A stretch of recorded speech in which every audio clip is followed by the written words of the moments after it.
एक बार एक व्यक्ति बौद्ध भिक्षु के पास जाता है और कहता है, मैं अपने नगर का एक व्यापारी हूँ। मेरा पूरा दिन अपने व्यापार के काम काज में ही गुजर जाता है, जिसकी वजह से मुझे ज़्यादा खाली समय नहीं मिलता। ज़्यादा खाली समय ना मिलने और हर समय व्यस्त रहने की वजह से मैं तनाव महसूस करने लगा हूँ। पिछले कई महीनों से मैं अपना कोई भी काम ठीक से नहीं कर पा रहा हूँ। अब तो किसी भी काम में मेरा मन भी नहीं लगता। मुझे काम को टालने की आदत लग चुकी है। मैं बहुत ही आलसी और चिड़चिड़ा सा हो गया हूँ। अपने इन सारी आदतों की वजह से मैं आजकल बहुत ही अशांत और व्याकुल रहने लगा हूँ। कृपया आप मुझे कोई ऐसा तरीका बताएं जिससे पूरे दिन मैं अपने मन को भटकने से रोक सकूं और पहले की तरह अपने व्यापार में मन लगा सकूं। बौद्ध भिक्षु ने व्यक्ति की सारी बातें पूरे ध्यान से सुनी और फिर कहा, तुम्हारी समस्या तुम्हारा काम में व्यस्त रहना नहीं, बल्कि अपने काम को बोझ समझना है। और कोई भी इंसान काम को बोझ केवल तभी समझता है जब वह वर्तमान में चल रहे काम पर ध्यान ना देकर सिर्फ अपने काम के भविष्य के बारे में सोचता रहता है और अपने मन में उसकी योजनाएं बनाता रहता है कि मैं भविष्य में इस काम को ऐसे करूंगा, इसे इतना बड़ा बना दूंगा। और जब इंसान सिर्फ किसी काम के बारे में सोचता रहता है लेकिन उसे पूरा करने के लिए कोई ठोस कदम नहीं उठाता, तो फिर वह उस काम को लेकर तनाव से घिर जाता है और फिर उसे वह काम बोझ लगने लगता है। यह सुन व्यक्ति ने कहा, हाँ महात्मन, आपने तो मेरे मन की बात कह दी। मैं भी पिछले कई महीनों से रोज अपने काम पर ध्यान देने की बजाय अपने व्यापार के भविष्य के बारे में सोचता रहता हूँ कि कहीं भविष्य में मेरा व्यापार कम ना हो जाए, कहीं कोई दूसरा व्यापारी मेरे व्यापारिक इलाकों में कब्जा न कर ले। और ऐसी ही कई तरह की नकारात्मक बातें मेरे मन में चलती रहती हैं, जिससे मैं अपने आज के व्यापार पर ध्यान नहीं दे पा रहा हूँ। यह सुन बौद्ध भिक्षु ने कहा, हम अपने विचारों में समस्याओं को जितना बड़ा बना लेते हैं, असल जिंदगी में समस्याएं उतनी बड़ी नहीं होती। तुम्हें केवल अपने आज पर ध्यान देने की जरूरत है, बाकी सब अपने आप ही ठीक हो जाएगा। व्यक्ति ने कहा, महात्मन, मैं यही तो नहीं कर पा रहा। मैं अपने आज के कामों पर ही तो ध्यान नहीं दे पा रहा।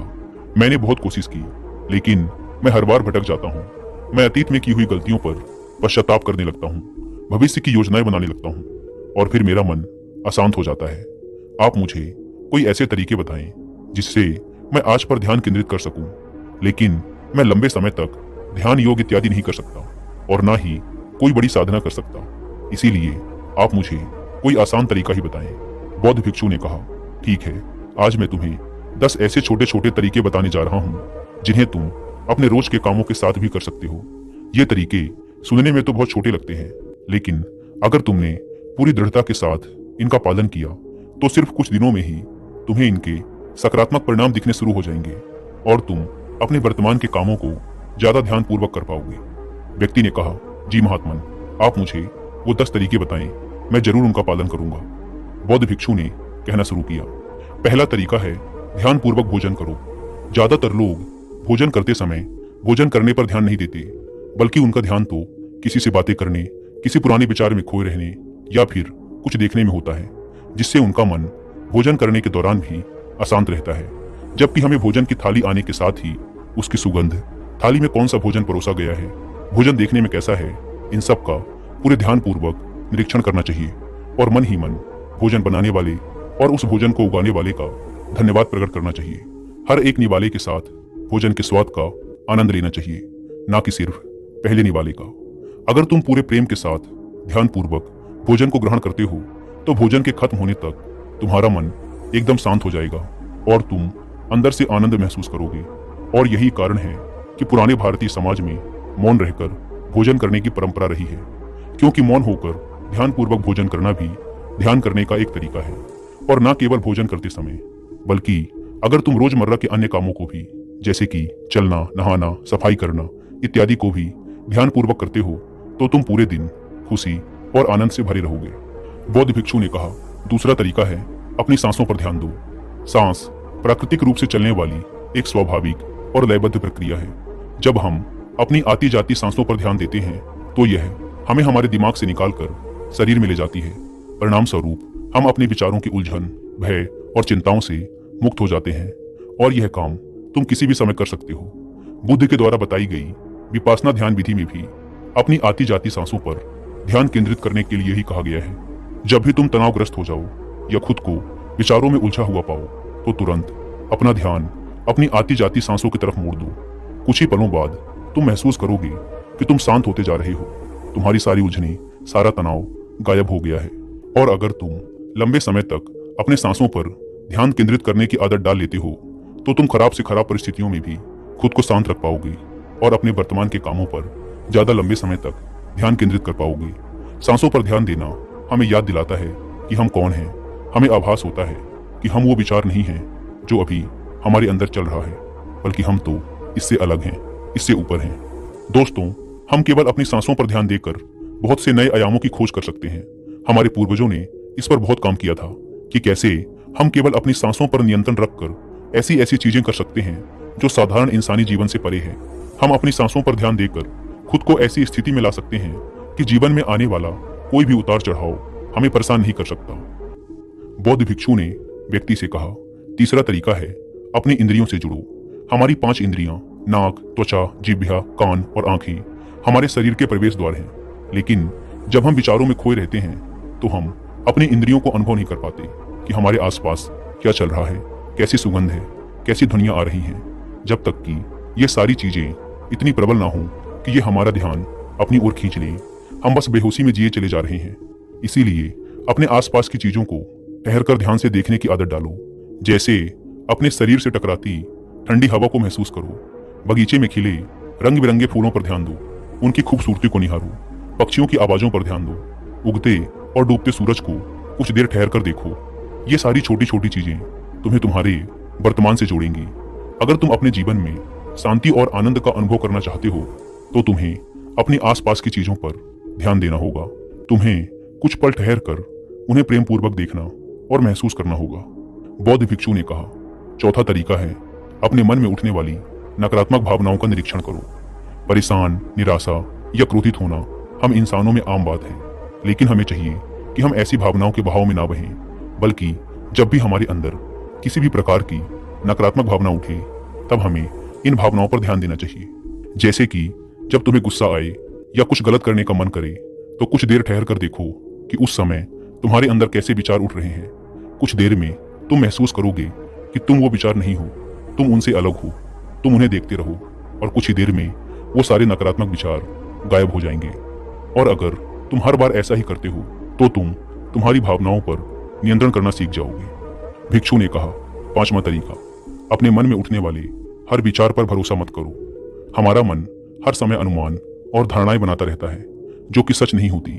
जैसे कि जब भी हम किसी व्यक्ति से मिलते हैं या किसी नई चीज को देखते हैं तो तुरंत हमारा मन उसके बारे में अपनी पूर्व धारणाएं बनाने लगता है और फिर उस चीज या इंसान को या तो अच्छा या बुरा बनाकर हमारे सामने पेश करेगा और फिर हम अपने विचारों को सच मानकर उस इंसान या चीज को वैसा ही समझने लगते हैं। और कुछ लोग तो अपनी ही धारणाओं को सच मान लेते हैं और उसी पर अड़े रहते हैं, जबकि हमें खुद को किसी भी प्रकार की पूर्व धारणा से स्वतंत्र रखने का प्रयास करना चाहिए और पूरी जागरूकता के साथ जो चीज असल में जैसी है उसे वैसे ही देखने का प्रयास करना चाहिए, ना कि उसमें अपनी तरफ से अच्छाई या बुराई की चादर ढक देनी चाहिए। अगर तुम वर्तमान में रहते हुए पूरे साक्षी भाव के साथ बिना किसी पूर्व धारणा के किसी भी चीज को देखते या सुनते हो तो ये तुम्हें शांत और तनाव मुक्त रखेगा। भिक्षु ने कहा, छठा तरीका, रोज कुछ देर तक ध्यान का अभ्यास करो। ध्यान करने के लिए घंटों बैठने की जरूरत नहीं है। दिन में 10 मिनट का ध्यान भी जीवन पर सकारात्मक प्रभाव डाल सकता है। रोज ध्यान करने से हमारे जीवन में नई ऊर्जा, उत्साह, शांति और प्रेरणा का आगमन होता है। हम पूरे दिन अंदर से खुश और शांत महसूस करते हैं। रोज ध्यान करने से तुम स्वाभाविक रूप से अपने वर्तमान के क्षणों में रहना सीख जाते हो। भिक्षु ने कहा, सातवां तरीका, जो तुम्हारे पास है उसके लिए आभारी रहो। जिंदगी में खुशी लाने का सबसे आसान तरीका है आभार व्यक्त करना। धन्यवाद अदा करने से न केवल जो चीजें हमारे पास है उनसे हमें असली खुशी मिलती है, बल्कि जो हम पाना चाहते हैं उसे पाने का रास्ता भी हमें दिखना शुरू हो जाता है। क्योंकि धन्यवाद के भाव से भरा मन समस्याओं की तरफ नहीं बल्कि उनके समाधान की तरफ केंद्रित होता है। जो भी तुम्हारे पास है उसके लिए इस अदृश्य ब्रह्मांडीय शक्ति का धन्यवाद अदा करना तुम्हारे जीवन को जादुई तरीके से बदल कर रख सकता है। तुम्हें यह सोचना चाहिए कि तुम कितने धन्य हो कि तुम्हारे पास एक निश्चित चीज है। उदाहरण के लिए, तुम्हारे पास एक अच्छा व्यवसाय है और ना जाने कितने लोग तुम्हारे जैसा व्यवसाय करने की इच्छा रखते होंगे लेकिन उनके पास नहीं है। साथ ही तुम्हें इस चीज के लिए भी आभारी होना चाहिए कि तुम्हारी थाली में खाना है, जबकि दुनिया भर में लाखों लोग भूख से मरते हैं। भिक्षु ने कहा, 8वां तरीका, दूसरों की बातों को ध्यानपूर्वक सुनो। किसी दूसरे व्यक्ति से बात करते समय यह सोचे बिना कि उसे क्या कहना है या उसकी बात का कैसे जवाब देना है, तुम्हें पूरे ध्यानपूर्वक सामने वाले की बातों को सुनना चाहिए। तुम्हें सामने वाले से बात करना है, उसे जवाब देने के लिए नहीं, बल्कि उसकी भावनाओं को समझने के लिए। जब तुम किसी से बात करो तो अपने कान, दिल और अंतर मन से उसकी बातों को सुनो और समझो। ऐसा करना सामने वाले से तुम्हारे रिश्ते को तो मजबूत करेगा ही, साथ ही ये तुम्हारे लिए एक अभ्यास है अपने धैर्य और एकाग्रता को बढ़ाने का। और जब हम ज्यादा सुनते और कम बोलते हैं तो हम बहुत सी परेशानियों से भी बच जाते हैं, जिससे हमारा मानसिक तनाव भी कम रहता है। और याद रखो, किसी भी इंसान की बातों को ध्यानपूर्वक सुनना उसे सम्मान देने का सबसे अच्छा तरीका है। भिक्षु ने आगे कहा, 9वां तरीका, अपने महत्वपूर्ण कामों के लिए एक समय निर्धारित करो। तुम्हें अपने दिन के कुछ समय को महत्वपूर्ण कामों के लिए निश्चित रखना चाहिए, जैसे काम का समय, नहाने का समय, सफाई का समय, खाने का समय। महत्वपूर्ण कामों को समय के साथ बांटना यह सुनिश्चित करता है कि वे चीजें बिना किसी बाधा के नियमित रूप से होती रहें।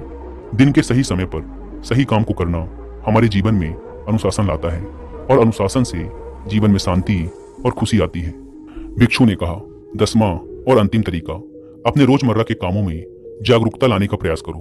तुम जब भी किसी काम को करो तो उसे वर्तमान में रहकर करने की कोशिश करो। हर बार तुम्हारा मन अपने विचारों में खो जाएगा, लेकिन तुम्हें फिर से खुद को वर्तमान क्षणों में वापस लाना है। और ये तुम्हें हर बार करना है जब तक कि ये तुम्हारी आदत न बन जाए। और साथ ही तुम ये देखने का भी प्रयास करो कि उस काम को करते वक्त तुम्हारे अंदर किस तरह के विचार उठ रहे हैं। यह एक छोटा सा अभ्यास तुम्हें वर्तमान में जीने में तुम्हारी मदद करेगा।